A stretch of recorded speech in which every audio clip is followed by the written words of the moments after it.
स्वामी जी, अगर किसी के पास पार्टनर उपलब्ध न हो तो क्या कोई लड़का या लड़की इन प्रयोगों को अकेले भी कर सकता है? ये भारतीय जो है स्थिति में, भारतीय परिवेश में वाकई एक अच्छा प्रश्न है। देखो, ये बहुत हद तक होता है कि सेक्स की मांग उठती है, वो शरीर में एक सहज व्यवस्था है। लेकिन सामाजिक व्यवस्थाओं में हर व्यक्ति को सेक्स सहजता के साथ उपलब्ध नहीं है। लेकिन सेक्स का जो प्रेशर है उसको इससे कोई लेना देना नहीं, वो अपने तरीके से रिलीज होने की मांग करता है। तो यहां पे तंत्र जो है वो एक बात करता है। जब मैं प्रयोगों के तहत तंत्र शब्द यूज कर रहा हूं तो तंत्र का अर्थ होता है शरीर, तंत्रिका से बना हुआ जो हमारी पूरी शरीर है, इसको हम तंत्र कह सकते हैं। इसकी शुद्धतम स्थिति की बात कर रहा हूं मैं, कोई उस तरीके के टोना टुटका के तंत्र वाली बात नहीं कर रहा हूं। और ये एक हिस्सा है कामसूत्र का, तो यहां पे ये ध्यान रखिएगा, मैं तंत्र शब्द यूज करूं तो उसको किसी प्रकार की भ्रांति में ले जाने की जरूरत नहीं। तो शरीर में इस तरीके की जब मांग उठती है तो वो मांग जो है वो सहज है, सरल है और नैसर्गिक है। लेकिन सामाजिक व्यवस्था इसको मानने को तैयार नहीं होती। यही कारण है कि समाज में सेक्स को लेके बहुत तरीके के अपराध बढ़ते जा रहे हैं। परमात्मा तो शरीर में 13-14 साल की उम्र तक सेक्स के लिए मनुष्य को तैयार कर देता है पूरी तरीके से, लेकिन हम उसको विवाह करके ही पा सकते हैं सामाजिक परिवेश में। तो ऐसी स्थिति में एक बहुत बड़ा दबाव हमारे ऊपर पड़ता है और विवाह की भी उम्र बहुत ज्यादा है। एक जमाना था जब बाल विवाह होते थे, तो जब बाल विवाह होते थे तो उस दौरान कोई भी बलात्कार की घटनाएं नहीं घटा करती थी। वहां बलात्कार की घटनाएं इतनी कम और इतनी अलग ढंग की थी कि उनको कभी भी हमने गौर देने की कोशिश नहीं की। लेकिन आजकल ये संख्या बढ़ती जा रही है। अब एक, क्योंकि ये पूरा ही जो सब्जेक्ट है वो मेरा धार्मिक दृष्टिकोण को लेके है, और मेरा धार्मिक दृष्टिकोण नहीं है कि तुम्हें परमात्मा मिले, वो बात की बात है। मेरा धार्मिक दृष्टिकोण है कि तुम पहले सहज हो, उस सहजता में तुम्हारा आनंद फलित हो, और जब तुम आनंदित होते हो तभी सभी चीजों की संभावना है, चाहे बुद्धत्व हो चाहे किसी भी प्रकार की आगे की बात। तो ये सदैव ध्यान रखने की जरूरत है। तो इसलिए इसका उत्तर जब मैं दे रहा हूं तो उसको धार्मिक कारणों के तहत ध्यान देके दे। देखो, जब किसी के अंदर सेक्स का विचार उठता है तो पहली तो स्थिति ये है, जो कि हमारा मेडिकल साइंस भी कहता है, कि बच्चों को सहजता के साथ मास्टरबेशन कर लेना चाहिए। मास्टरबेशन कर लेने से बच्चों में कोई दिक्कत नहीं होती, किसी भी प्रकार की ऊर्जा व्यय नहीं होती। मेडिकल साइंस ये बात प्रमाण के साथ कहता है। लोगों को लेकिन डराया गया है मास्टरबेशन को लेकर कि किसी तरीके की इसमें दिक्कत हो जाती है, ये एक गलत है। हाँ, मास्टरबेशन में एक खास प्रकार की दिक्कत आ सकती है, उन सब चीजों को ध्यान रखें। जब कोई व्यक्ति मास्टरबेशन शुरू करता है तो वो किसी न किसी विचार का सहारा लेता है। जब वो किसी विचार का सहारा लेके मास्टरबेशन करता है तो कहीं ना कहीं ये शारीरिक कृत्य ना होकर मानसिक कृत्य बन जाता है, और ये इतनी बड़ी समस्या है कि सेक्स को हम फिर मस्तिष्क से जीने लगते हैं, शरीर से। और तंत्र कहता है कि मानसिक कृत्य आपके आध्यात्मिक यात्रा में रुकावट देता है। उसको जब तक शरीर के तल पे हम शुद्ध ना बनाए, जैसे मैंने उस दिन कहा था कि आप सबसे पहले 5 इंद्रियों का जोड़ है। यदि आपकी 5 इंद्रियां शुद्ध नहीं होंगी और 10 ज्ञानेंद्रियां उनके कंट्रोल में काम नहीं करेंगी तो आप कभी भी आध्यात्मिक नहीं हो सकते, आपकी कोई धार्मिक यात्रा नहीं हो सकती। तो ऐसे में एक तो तरीका है कि मेडिकल साइंस की बात मान के आदमी संभोग की तरफ, वो मास्टरबेशन की तरफ जा सकता है। अकेले में कोई व्यक्ति मास्टरबेशन कर सकता है, अपनी ऊर्जा को धक्का देके निकाल सकता है। लेकिन हमारे ग्रंथ हुआ है शिवसूत्र, शिव सूत्र में भी मास्टरबेशन की विधि के ऊपर काम किया है, लेकिन उस विधि में विचार जो है वो विचार किसी स्त्री पुरुष का ना करके शरीर की शुद्धतम स्थिति के साथ चांद तारों का ख्याल करके मास्टरबेशन करने की बात कही गई।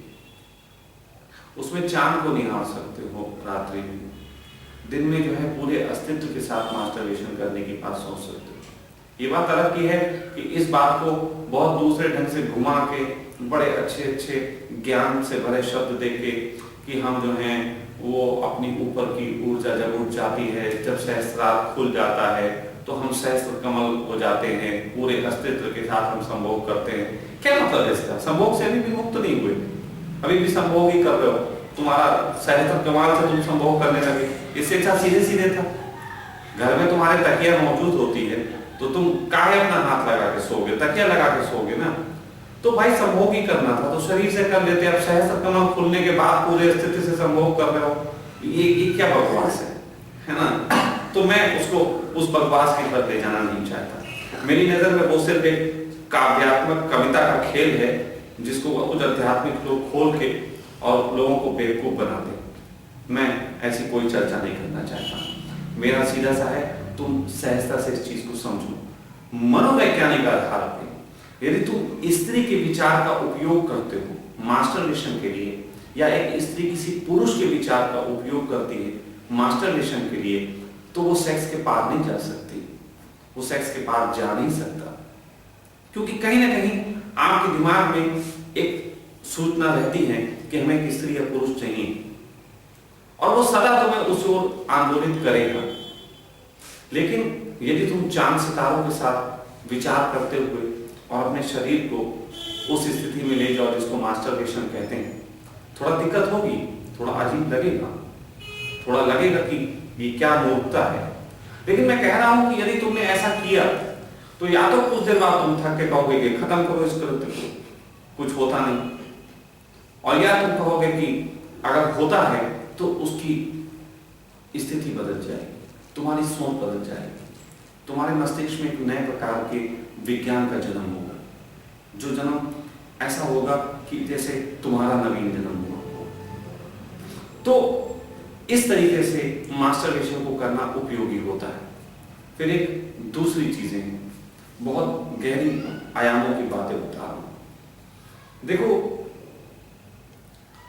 होता क्या है कि मास्टरबेशन जो है जब आप करते हो तो सिर्फ आपके अंदर जो शुक्राणु होते हैं, वो जो सेक्स की मांग कर रहे होते हैं, उन्हें आप धक्का देके बाहर निकाल देते हो, क्योंकि आपकी पूरी चेतना को कंट्रोल में उन शुक्राणुओं ने ले लिया होता है। उनकी जो बीज रखे हैं। अब देखो कई बार लोग कहेंगे कि एक तरफ तो आप कह रहे हो कि वो शुक्राणु आपको कंट्रोल में ले लेते हैं, और दूसरी तरफ आप कहते हो उन शुक्राणु में आत्मा नहीं होती। तो जब आत्मा नहीं होती, जीवन नहीं होता, तो वो कंट्रोल में कैसे ले लेते हैं? तो इसको थोड़ा समझो। ये स्थिति ऐसे ही है जैसे किसान बीज भंडार पे बीज रखे हो। तो किसान बीज भंडार की चेतना भी ये दबाव है कि ये बीज बिक जाएंगे। वो वहां पेड़ नहीं बन रहे हैं बैठे बैठे, वो वहां रखे रखे पेड़ नहीं बन जा रहे कि उसके यहाँ बीज रखे हैं, कोई गेहूं बन रहा है, कोई बरगद का पेड़, तो उसकी छोटी सी दुकान में पूरा जंगल खड़ा हो रहा है। ऐसी कोई स्थिति नहीं है ना, ऐसी कोई स्थिति नहीं है। बल्कि सीधी सी बात यह है कि उसके ऊपर एक दबाव है कि अब ये आ गए हैं तो ये जाए, अब ये आ गया है, कंपनी ने माल भेज दिया है बीज, तो ये बिक जाए, ये मार्केट में जाए, ताकि मुझे सुकून मिले, मैं और माल मंगा सकूं, उससे जो धन आए उससे मैं आनंदित हो सकूं। तो सभी प्रकार के दबाव का जो रिलीज करना है, उसके पीछे कहीं ना कहीं कारण हमारे आनंद का है। तो जो सेक्स के पीछे कारण होता है, तो वो होता है हमारे उस बीज को रिलीज कर देना। अब आप रिलीज कर देना, जब ऐसा आपको पता लगता है, तो कहीं ना कहीं आपको ये भी जानकारी आ जानी चाहिए कि ये छोटे से बीज आपको इतना तंग कर रहे हैं। एक छोटा सा बीज, एक छोटा सा शुक्राणु जो भी आंख से दिखता भी नहीं, लेकिन आपके पूरे व्यक्तित्व को प्रभावित कर देता है। कितने लोग बलात्कार कर देते हैं ऐसी स्थिति में, जीवन खराब हो जाता है। कितने लोगों की क्या क्या स्थितियां बनती हैं, उन चीजों को समझने की जरूरत है। तो इसका एक बहुत तंत्र के अलग तरीके की बात करता है। तंत्र कहता है कि तुम संभोग ऐसा करो कि उसमें स्खलन ना करो। तुम्हारे मैथुन में स्खलन का योगदान नहीं होना चाहिए। तुम अपने को कंट्रोल कर सको, तुम अपने को रोक सको। तो ऐसी स्थिति में एक तरकीब है। तुमने विचार किया, तुम्हारे पीछे से वो जो बीज था वो ये मांग कर रहा था कि हमें किसी किसान को दे दो, बेच दो, कहीं भूमि में बो दो। तो तुमने उसके कहने पे मास्टरबेशन का आरंभ किया। मास्टरबेशन आरंभ करके तुम्हें अपने पे कंट्रोल होना चाहिए। तुमने आरंभ किया, इसको बढ़ा के तुम वहां तक ले गए जहां पे ऑर्गेज्म हो सकता था, लेकिन वहां पे ले जाके तुमने उसको रोक दिया। तुमने रोका, तुम सहज हुए, सहजता से बैठ गए। अब तुम थोड़ी देर के लिए परमात्मा की तरफ अपना ध्यान दे सकते हो। इससे होगा क्या? इससे तुम्हारे विचार में कामुकता की सोच अचानक ही परिवर्तित होकर परमात्मा की सोच की तरफ जाएगी। और दूसरा काम ये होगा कि यदि तुम एक बार, 2 बार, 3 बार, 4 बार, 5 बार, 6 बार, 100, 1000, मेरा मानना है कम से कम यदि तुम 1000 टाइम ऐसा करने में सक्षम हो जाते हो कि तुम उसके विचार के तहत यात्रा आरंभ करो और अंत में उसे परिणति से पहुंचाने से पहले तुम उसको रोक दो। यदि तुम 1000 टाइम भी ऐसा करने में सक्षम हो गए और तुमने किसी स्त्री का मानसिक विचार नहीं किया, तुमने अस्तित्व का सहारा लिया, तुमने चांद तारों के विचारों का सहारा लिया, तो ऐसी स्थिति में तुम्हारे अंदर एक प्रकार का मालकियत पैदा होने लगती है। तुम कहते हो कि मैं इस छोटे से शुक्राणु के गुलाम होकर जीना नहीं चाहता, मैं अब अपने जीवन को अपने तरीके से लेके चलना चाहता हूँ। और कहीं ना कहीं उस अंदर जो शुक्राणुओं की फौज बनती है, उनके पास भी एक संदेश जाना शुरू होता है कि ये मशीन अपने काम की नहीं, कि ये मशीन बेकार है, अपने किसी काम की नहीं।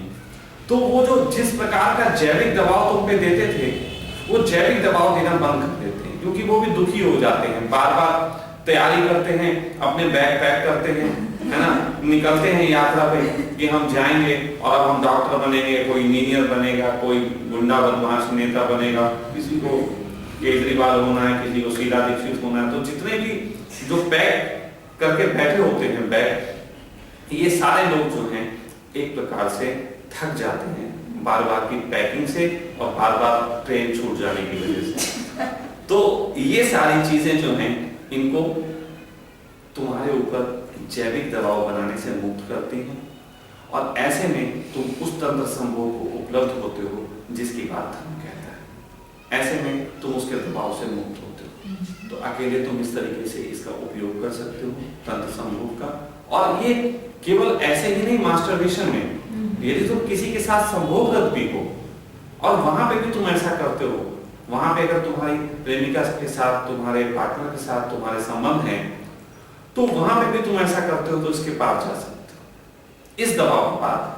और वहां पे क्योंकि पार्टनर शामिल है, उसकी स्वेच्छा है, उसका ऑर्गेज्म में जाने का रस है, लेकिन उसको भी लगता है कि तुम भी ऑर्गेज्म में जाओ। तो ऐसी स्थिति में आप लोगों को एक सामंजस्य बिठाने की जरूरत है, एक समझ को बढ़ाने की जरूरत है, एक दूसरे के सहयोगी होने की जरूरत है। और वो कैसे हुआ जाता है, यदि प्रश्न कभी आया तो मैं इस पर भी चर्चा करूंगा, लेकिन इस विचार के लिए आज मैं इतना ही कहना चाहूँगा।